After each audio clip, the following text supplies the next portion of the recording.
দাদাহঁতক লগ পালোঁ আৰু দাদাহঁতে কেদাৰনাথত মানে যাত্ৰা আৰম্ভ কৰিছে। দাদা আপোনালোকৰ নামটো কৈ দিবা। মোৰ নাম সঞ্জয় গুৰু। আচ্ছা, ক'ৰ পৰা আহিছে আপোনালোকে? আমি ৱেষ্ট কাৰ্বি আংলং। এতিয়া ক'ত যাবা? কেদাৰনাথ যাবা। আৰু দুজন আহি আছে আপোনাৰ লগত ন? আচ্ছা আচ্ছা, চাৰিজন ন? চ' গাইছ আপোনালোকে সহযোগা কৰিব, সিহঁতে মানে যাব মানে কাহেৰি কেদাৰনাথ মন্দিৰ যাব। চ' দুজন সিহঁতে আহিছে আৰু দুজন আহি আছে। আমাৰ গাঁৱৰ ইফাল দিয়ে গৈ আছিলে, তো সিহঁতক লগ পালোঁ দাদাহঁতক। তো কিবা খাব নেকি আপোনালোকে? কিবা খাইছে নেকি? আচ্ছা আচ্ছা, তো গাইছ লগ পালোঁ দাদাহঁতক ইয়াতে আৰু সিহঁতে মানে কেদাৰনাথ যাব। তো আপোনালোকে গাইছ সহযোগা কৰিব আৰু কেদাৰনাথ যাব যাতে ভালে ভালে যায়, ভালে ভালে আহক নেকি?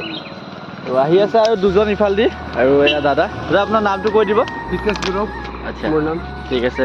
তো আপোনালোকে ভালকৈ যাব, জাৰ্ণিটো ভালকৈ হ'ব লাগে। চ' গাইছ সহযোগা কৰিব আৰু দাদাহঁতে যাতে ভালে ভালে যায় আৰু ভালে ভালে ঘূৰি আহে, যিহেতু দাদাহঁতক সহযোগিতা কৰিব আৰু চ' আৰু আছে সিহঁতে আহি আছে দুজনে।